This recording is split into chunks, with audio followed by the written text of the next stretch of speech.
이렇게 다 정리해 주신 것 같아서 너무 감사합니다. 하나님 이렇게 보내주셨구나 이런 생각을 하게 됐습니다. 잠시 기도하겠습니다. 하나님 아버지, 저희들 이렇게 주님 앞에 나와 예배할 수 있는 귀한 은혜 주심에 감사합니다. 당연하다 여겼던 것들이 얼마나 소중한지 깨닫는 시간들입니다. 그리고 얼마나 우리가 그것들을 하나님처럼 우상화시켜서 만들어버렸는지를 새롭게 깨닫고 알아가는 귀한 시간 갖게 하심에 감사합니다. 어렵고 힘들지만 이 시간 동안에 하나님께 더 가까이 가는 시간 되게 하시고 하나님이 어떠한 마음을 우리의 가운데 품고 계시는지를 더 깊이 알아가는 그러한 시대, 그러한 교회 될 수 있도록 인도하여 주옵소서. 감사드립니다. 예수님의 이름으로 기도합니다. 아멘.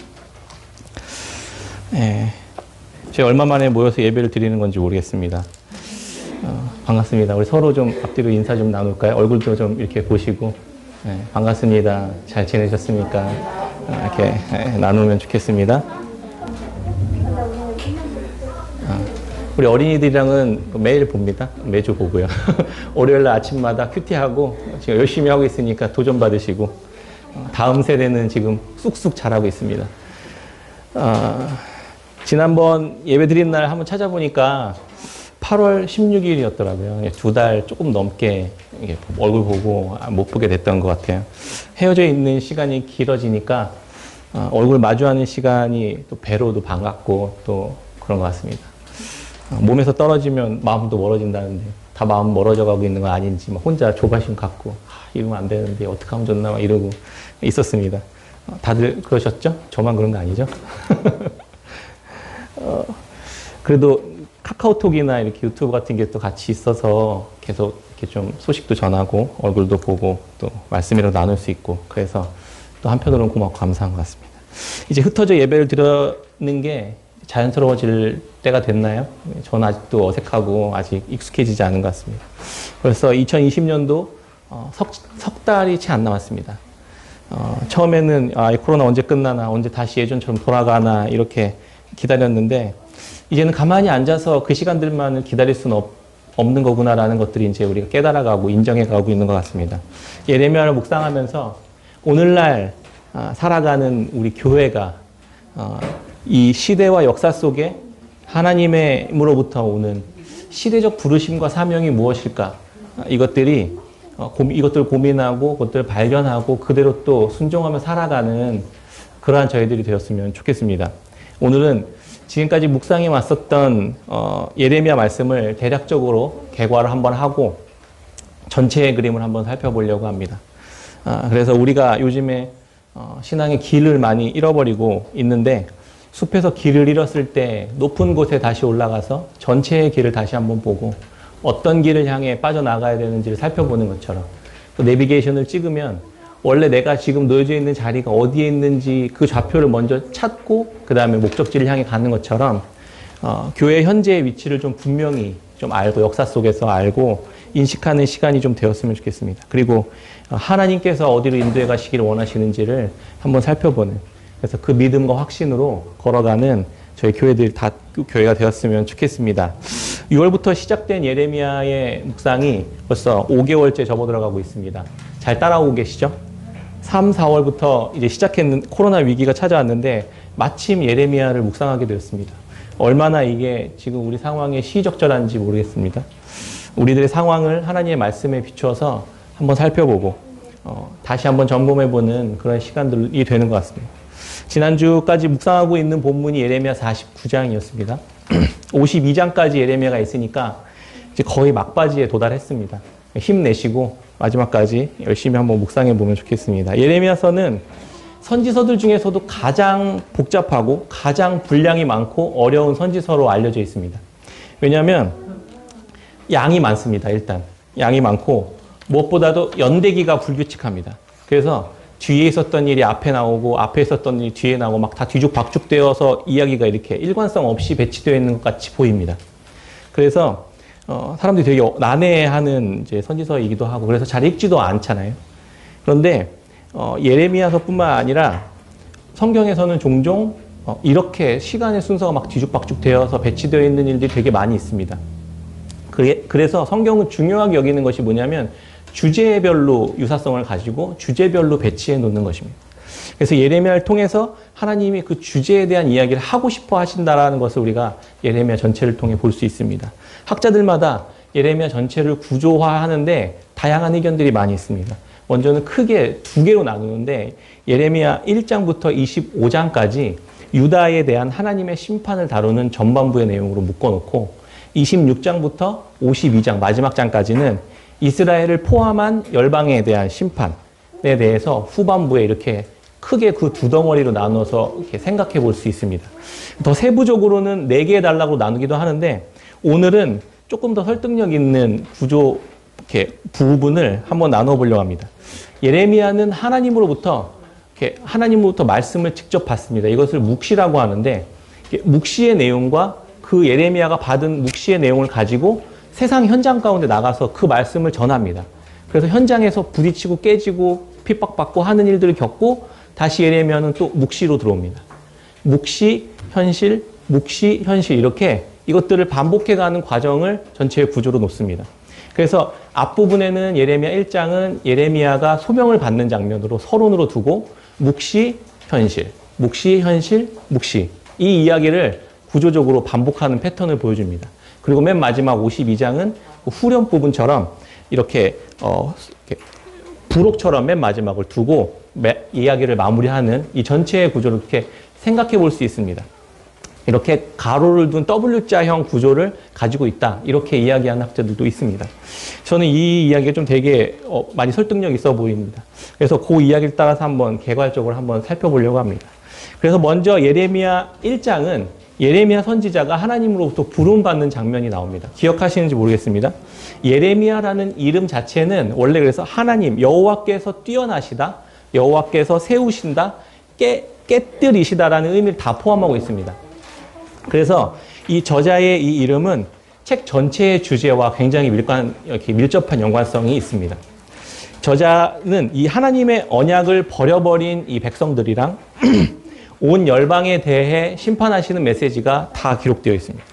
그리고 또 동시에 반대로 심판 이후에 하나님께서 어떻게 회복하실지에 대한 새로운 희망과 언약을 이야기하는 장면도 나옵니다. 묵은 것을 뽑아버리고 그곳에 새로운 언약을 심어서 망가져버린 이 만국의 백성들의 회복하시겠다는, 이 사람들을, 이 만국을 전부 다 회복해 내시겠다는 이 구원의 의지를 예레미야 선지자를 통해 이야기하고 있는 것입니다. 그래서 그렇게 서론이 시작되고 이제 2장부터 25장까지는 유다에 대한 12편의 설교들이 이제 나옵니다. 기억하시는지 모르겠어요. 한번 기억을 한번 더듬어 보세요. 하나님의 말씀이 예레미야에게 임하고 묵시가 있고 그 다음에 그 말씀을 가지고 현장에서 설교를 하는 장면입니다. 그때 생각해 보시면 썩은 배 이야기 기억나시나요? 그 이야기, 토기장이의 그릇을 부수는 이야기, 이런 이야기들이 이 행동을 통해서 사람들에게 설교하고 퍼포먼스를 보여주는 장면 기억하시는지 모르겠어요. 그게 2장부터 25장까지의 설교입니다. 그렇게 예레미야는 현장으로 하나님의 말씀 들고 현실 가운데 와서 외로움과 고난의 싸움을 싸웁니다.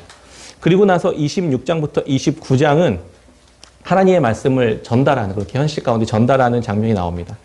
그래서 뭐 현실적인 이야기들이 26장부터 29장까지 나오는데 거짓 선지자들의 이야기, 하나님의 백성들에 대한 이야기, 그리고 거짓 선지자의 대표였던 하나냐 이야기 혹시 기억하시는 분이세요? 그리고 포로를 끌려갔었던 그 지도자들, 그 민족들 중에 지도자였던 스마야와의 갈등, 이런 것들이 이제 기록되어 있는 26장부터 29장입니다. 그리고 난 뒤에 다시 묵시의 이야기가 나오는데 그게 30장부터 33장의 이야기입니다. 그러니까 이 묵시의 이야기는 성경 예레미야 전체에서 30장부터 33장의 이야기는 핵심, 노른자위 같은 위치에 놓여져 있는 것입니다. 그러니까 여기에 바로 미래에 대한 회복과 소망이 30장부터 33장의 중간에 딱 하니 놓여져 있는 것입니다. 최종적인 땅과 백성들에 대한 회복, 그리고 나라와 언약이 다윗의 줄기에서부터 나오게 될 것이다라는 이야기가 이제 예레미야 거기 그 부분에 나옵니다. 거기 다윗의 줄기에서 뻗어나온 의로운 가지에서 새로운 새 이스라엘 백성들이 맺혀지게 될 것이다라는 언약이, 새 언약이 30장부터 33장의 이야기입니다. 그래서 예레미야의 꽃이라고 볼 수 있는 장면이 거기에 딱 배치되어 있었던 것입니다. 심판과 멸망을 선언하지만 그 중에 그 중심에는 하나님께서 반드시 하나님의 나라와 하나님의 나라에 합당한 새 이스라엘 백성들을 일으켜내시겠다라는, 그렇게 창조해내시겠다라는 하나님의 결연한 의지와 선포가 거기에 담겨져 있는 것입니다. 한번 대표적인 말씀으로 31장 31절 이후의 말씀을 제가 한번 읽어드리겠습니다. 여호와의 말씀이니라. 보라, 날이 이르리니 내가 이스라엘 집과 유다 집에 새 언약을 맺으리라. 33절에 그러나 그날 후에 내가 이스라엘 집과 맺을 언약은 이러하니 곧 내가 나의 법을 그들의 속에 두며 그들의 마음에 기록하여 나는 그들의 하나님이 되고 그들은 내 백성이 될 것이라. 여호와의 말씀이니라. 그들이 다시는 각기 이웃과 형제를 가르쳐 이르기를 너는 여호와를 알라 하지 아니하리니 이는 작은 자로부터 큰 자까지 다 나를 알기 때문이라. 내가 그들의 악행을 사하고 다시는 그 죄를 기억하지 아니하리라. 여호와의 말씀이니라. 하나님께서 이렇게 심판하시지만 반드시 내 백성 회복하시겠다는 결연한 선포가 함께 이 중앙에 놓여져 있는 것입니다. 그런데 하나님께서는 이들에게 포로기를 다시 허락하시면서 결국 이루시고자 하시는 것이 무엇인지를 계속해서 말씀해 주십니다. 그게 하나님을 대체해버린 성전과 율법과 제사, 이런 종교 시스템들을 하나님은 심판하시겠다는 것입니다. 이들의 모든 터전을 다 허물어 버리시고 다시 새롭게 이루어내실 것이라는 약속을 하십니다. 아예 그 말씀과 문서를 이렇게 종이에 기록하지 않고 성전을 눈에 보이는 성전을 두지 않고 아예 너희들 안에 마음에 새겨버리겠다. 내가 너희들 안에 들어가 버리겠다라고 이렇게 이야기하시는 새 언약의 메시지가 같이 담겨져 있는 것입니다. 이렇게 묵시가 다시 일어나면 그 다음에 다시 또 현실에 대한 얘기를 갖고 오겠죠. 그 묵시를 가지고 세상에 와서 예레미야는 또다시 하나님의 메시지를 선언합니다. 그게 34장부터 45장까지의 또 이야기입니다. 또 기억을 한번 더듬어 보세요. 이게 시드기야와 여호야김 왕 때에 왕국이 멸망할 때의 당시의 이야기들을 거기에다 기록해 놓습니다. 하나님의 말씀을 예레미야가 전하는데 그곳에서 중간중간에 이제 레갑 족속의 이야기 기억하시죠? 바룩의 두루마리 사건, 여호야김이 찢어가지고 태워버렸던 그 사건, 그 다음에 서기관들이 도와줘서 율법서를 읽을 수 있었던 이야기들, 그 다음에 예레미야가 갇히는 이야기들, 그리고 왕국 내시 구스 사람 에벤멜렉이 예레미야를 목숨을 건져줬던 이야기들이 다 이 부분에 현장에 대한 이야기에서 나옵니다. 그리고 나서 유다가 멸망하고 그 이후에 새 부류의 사람들이 등장하죠. 그 총독, 그다랴와 그를 암살한 이스마엘 이야기, 그리고 난 뒤에 맨 마지막 요한한 이야기까지. 그래서 마지막 남은 백성들이 애굽으로 내려가서 도망가고 결국 끝까지 말 안 듣고 애굽이 심판받는 이야기까지 기록되어 있는 현장에 대한 이야기가 34장부터 45장까지 이렇게 놓여져 있는 것입니다. 그리고 지금 이제 우리가 마지막 막바지에 묵상하고 있는 46장부터 51장까지의 묵시의 이야기가 다시 또 시작됩니다. 이 묵시의 이야기는 유다 민족뿐만 아니라 이 바벨론을 포함한 이 주변 열국들, 10개의 나라들에 대해서 심판하는 메시지가 이제 등장합니다. 하나하나씩. 그리고 마무리됩니다. 그리고 마지막 부록처럼 놓여져 있는 이야기가 52장의 이야기입니다. 그리고 마지막 52장에서는 다시 예루살렘의 멸망에 대한 이야기를 하고 그 다음에 포로로 끌려갔었던 시드기야가 풀려나는 약간의 소망만 남겨두고 이야기가 마무리됩니다. 예레미야는 이렇게 구조되어 있습니다. 예레미야서 전체적으로 다시 이렇게 한번 살펴보면서 제가 생각났던 것이 있어요. 전체의 흐름과 그림들을 이렇게 쭉 보면서 이 이야기들 속에서 하나님께서 말씀하시고자 하는 메시지가 있구나라는 것들을 한번 생각해 봅니다. 예레미야가 선지자로 활동하던 그 시대는 이스라엘의 민족적인 상징인 예루살렘 성전이 가지고 있었던 시대였습니다. 왕국과 예루살렘 성전과 율법이 지켜지고 있었던 그 시대가 그것들이 다 몰락해가는 그런 직전과 직후의 이야기들을 그 시대의 이야기들을 담고 있습니다. 이때 예루살렘이 그것들이 몰락되고 다시 회복되는 이야기들을 선언하는 것이 이 예레미야가 가지고 있었던 소명이었던 것이죠. 그래서 예레미야 1장 10절에 보면 예레미야가 이제 이 예레미야의 삶이 어떤 삶을 살게 될 것인지 이렇게 이야기합니다. 1장 10절 말씀입니다. 보라, 내가 오늘 너를 여러 나라와 여러 왕국 위에 세워 내가 그것들을 뽑고 파괴하며 파멸하고 넘어뜨리며 건설하고 심게 하였느니라 하시니라. 이 일 하다가 죽는 거예요. 예레미야는. 이거 하다가 하나님 부르시면 가는, 그게 예레미야의 사명이었고 삶이었습니다. 그 시대의 예레미야의 부르심이었습니다. 이스라엘 민족 역사의 시작은 모세의 출애굽 사건에서 시작됩니다. 광야에서 출애굽한 이스라엘 백성들이 광야에서 하나님의 율법을 받고 그것을 통해 세워진 나라와 민족을 이루어가는 역사가 이스라엘의 역사였습니다. 그런데 가나안에 들어가서 왕국의 역사로 점점 발전하는 이 시간을 한 800년 정도로 봅니다. 800년 정도의 역사와 전통, 성전, 율법이, 예배의 종교 시스템, 이것들이 다 무너져가는 맨 마지막 그 시점에 예레미야가 살고 있었던 겁니다.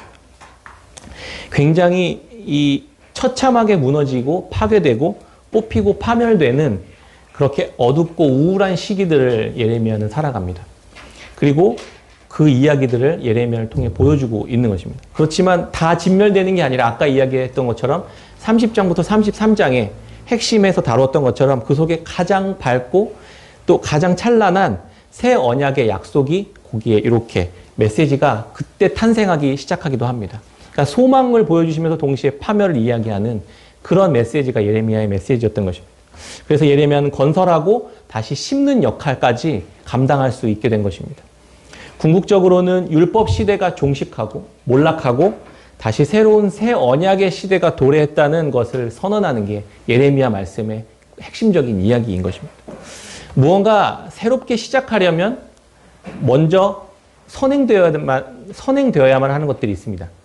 개혁되려면 먼저 앞서 세워져 있었던 것들이 무너져야만 합니다. 교회 여기 뒤쪽에 동네에 보면 재개발 시작되거든요. 교회에 이렇게 앉아있으면 컵이 막 이렇게 막 흔들릴 만큼 포크레인이 막 부시고 땅을 팝니다. 그렇게 중장비들이 갈아엎는 것을 봅니다. 새로운 신축단지들이 곧 생기게 되겠죠. 그렇게 예레미야의 소명 안에는 이스라엘이 개혁되고 다시 시작되어야만 하는 그런 어떤 일들이 일어나고 있다는 것을 우리가 알 수 있습니다. 그런데 무언가를 부수고 파괴한다는 것이 완전히 그냥 없애버린다는 뜻은 아니죠. 근데 무엇을 그렇게 파괴하고 없애버린다는 걸까요? 오늘 본문 말씀에 멸망한 남유다에 남아있어라 라는 메시지를 듣지 않고 애굽으로 도망간 백성들과 대화를 나누는 장면이 나옵니다. 이들은 순순히 포로기를 받아들이고 그렇게 살아야만 했는데 자기 민족이 잘 먹고 잘 살았었던 과거의 시대를 다시 추억하면서 애굽까지 도망가서 그런 삶을 다시 살고 있습니다. 기존에 버려야 할 태도들을 멸망당하고서도 끝까지 포기하지 못하고 있었던 것입니다. 자신의 패망의 역사를 왜곡되게, 과거를 왜곡되게 해석하고 그리고 그것을 다시 끌어와서 살아가고 있었던 것입니다. 같이 한번 찾아볼까요? 오늘 본문 44장 16절, 17절 말씀입니다. 같이 한번 읽어보겠습니다. 16절, 17절입니다. 시작.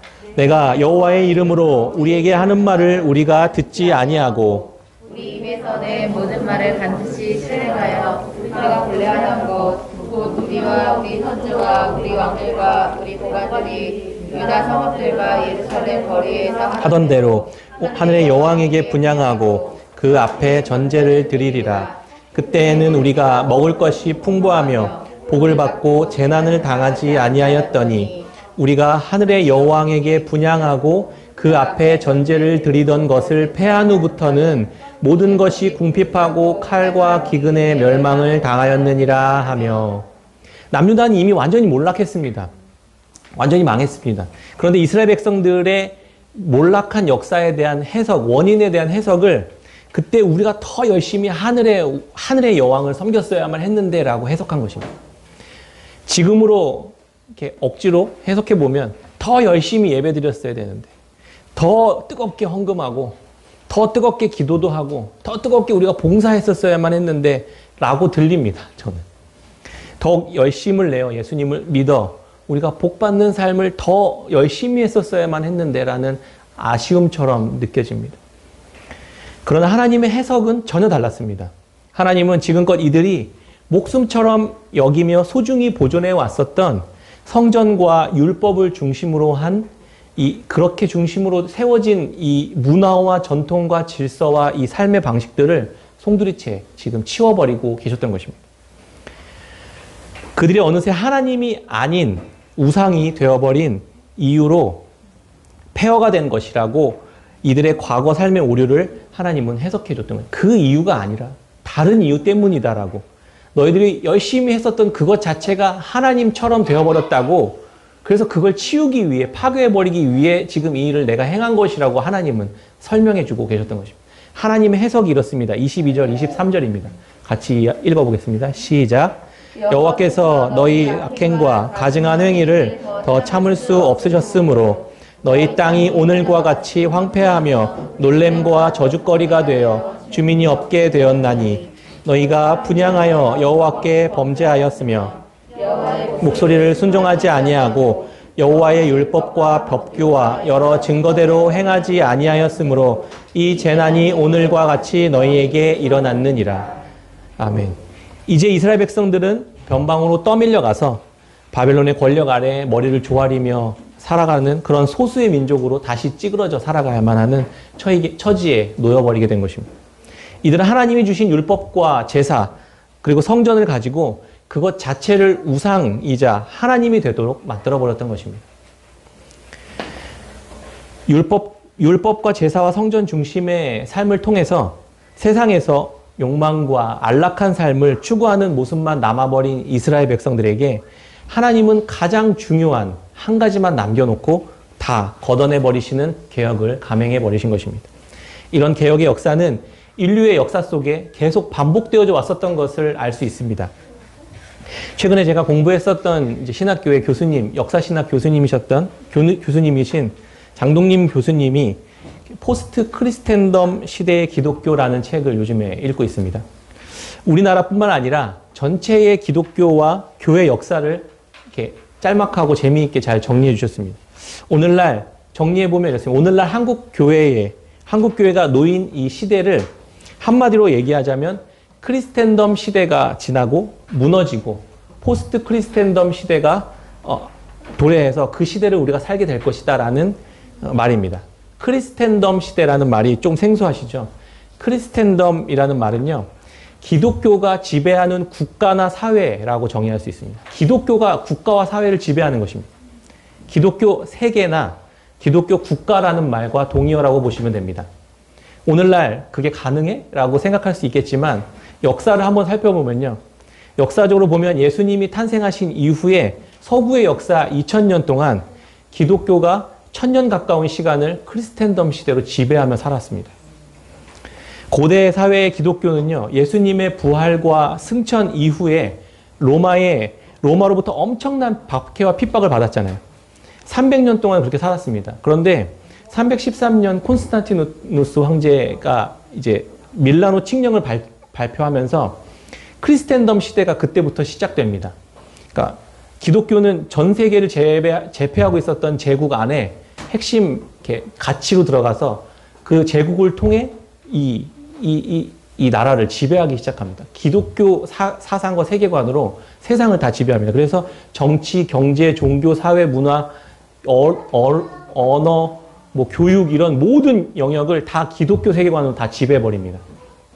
크리스텐덤의 시대에 기독교 권력이 얼마나 막강했냐면 교회에 다니지 않으면 공직자가 될 수 없습니다. 사회생활 자체가 불가능한 사회였습니다.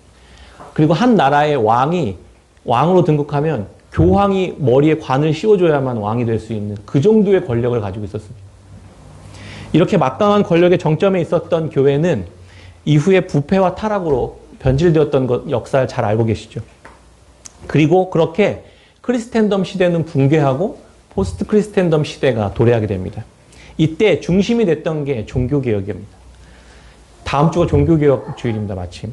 그래서 이야기 계속 하면 좋겠습니다. 생각해보면 루터와 칼뱅, 츠빙글리 같은 이 종교개혁자들이 일어납니다, 그때. 그래서 성공회, 루터교, 침례, 감리, 장로회 이런 다양한 이 개혁교회들이 등장하기 시작하고 교파로 갈라지게 됩니다. 가톨릭 교회의 이 중앙 집권적인 시스템이 완전히 붕괴되고 다시 개별화되는 모습이 시작됩니다.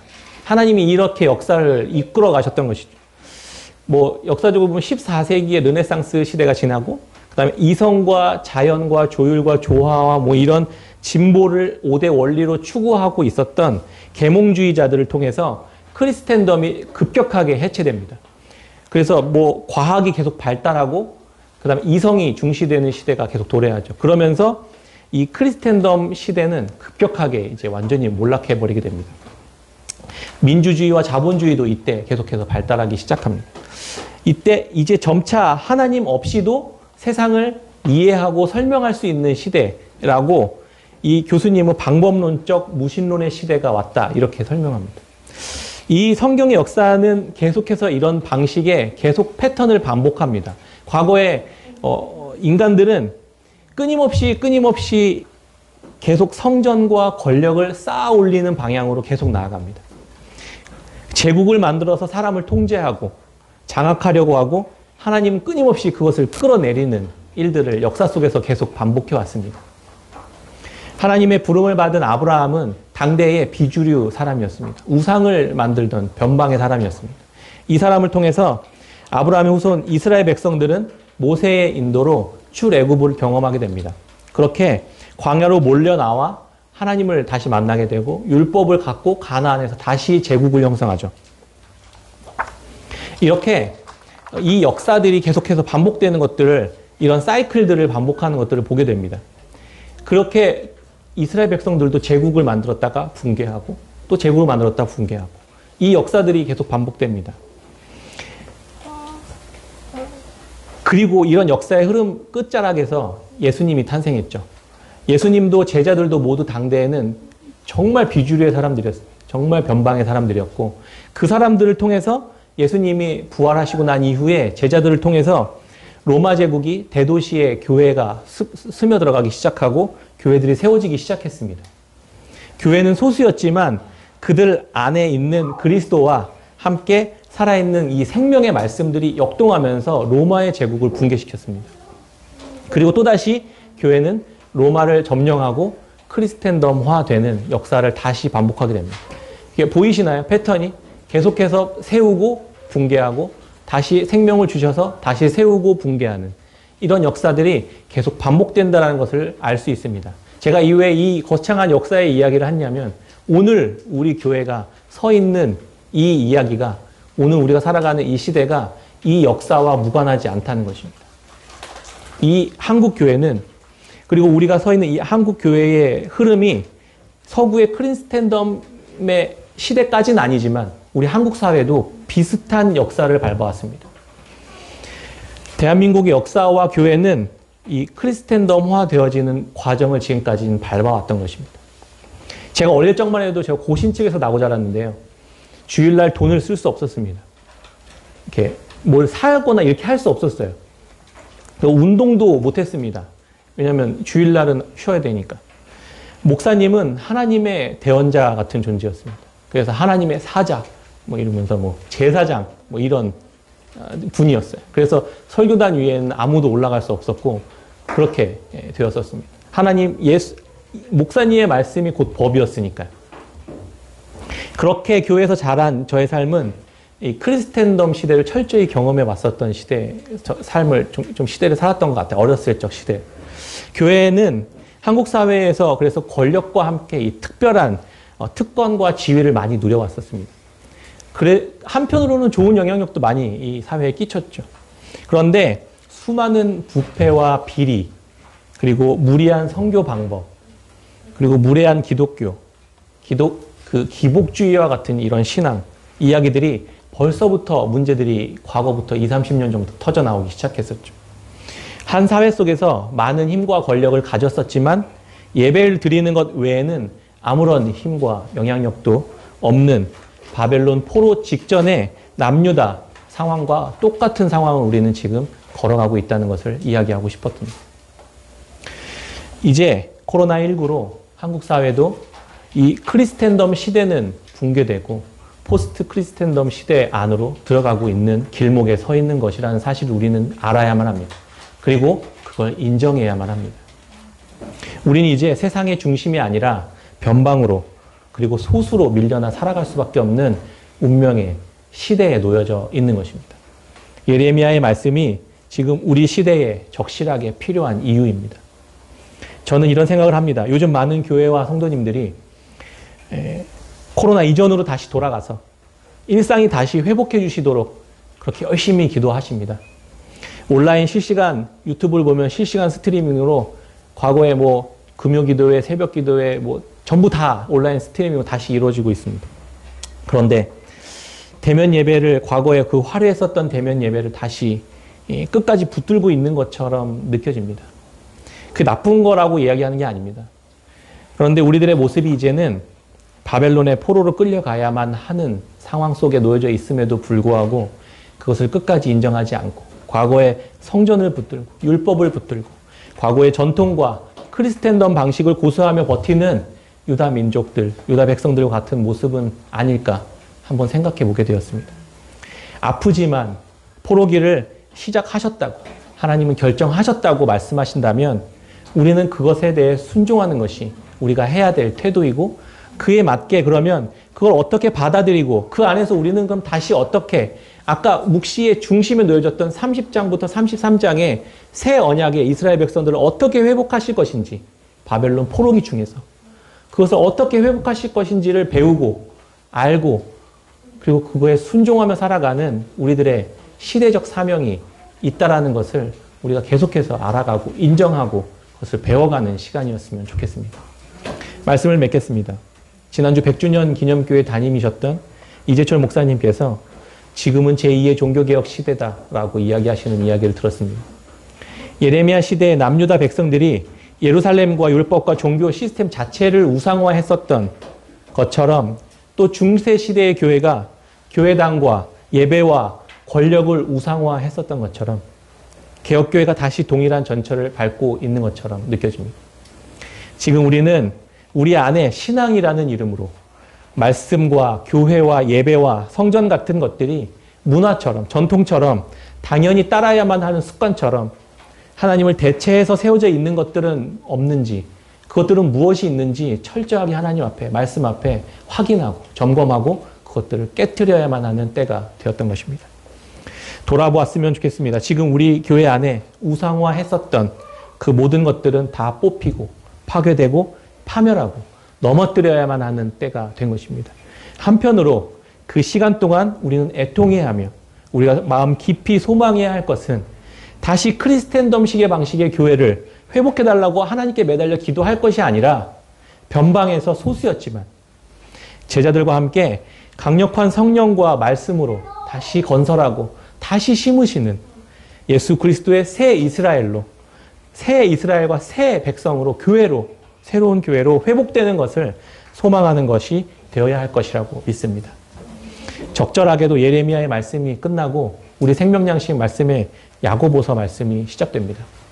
변방의 소수로 흩어져 335 모여 예배하고 열악한 환경 속에서도 편지 형태의 쪽복음 붙들고 하나님 앞에 신령과 진정으로 예배하고 기도하고 그렇게 신앙했었던 디아스포라 유대 이 교회 공동체에게 보낸 초대교회 수장의 편지입니다. 거대한 바벨론과 같은 세상 속에서 교회는 누구이고 교회는 어떤 존재이고 교회는 어떻게 살아야만 하는지에 대해서 설명해 주는 아주 얇지만 깊이 있는 책입니다. 우리가 그것을 같이 또 더 깊이 있게 다시 공부해 가면서 우리가 어떻게 새 이스라엘 된 교회로 하나님의 거룩한 성전으로 세워져 가야만 할지 고민하고 실제로 그 영광 가운데 우리가 살아가는 바벨론의 포로 길을 우리가 맞이했으면 좋겠습니다. 마지막으로 하나님께서 예레미야 31장 31절 이후의 말씀 그 약속의 말씀을 제가 읽어드리고 오늘 말씀을 맺도록 하겠습니다. 여호와의 말씀이니라 보라 날이 이르리니 내가 이스라엘 집과 유다 집에 새 언약을 맺으리라. 그러나 그날 후에 내가 이스라엘 집과 맺을 언약은 이러하니 곧 내가 나의 법을 그들의 속에 두며 그들의 마음에 기록하여 나는 그들의 하나님이 되고 그들은 내 백성이 될 것이라. 여호와의 말씀이니라. 그들이 다시는 각기 이웃과 형제를 가르쳐 이르기를 너는 여호와를 알라 하지 아니하리니 이는 작은 자부터 큰 자까지 다 나를 알기 때문이라. 내가 그들의 악행을 사하고 다시는 그 죄를 기억하지 아니하리라. 여호와의 말씀이니라. 아멘. 우리 같이 찬양하고 기도하고 마치겠습니다.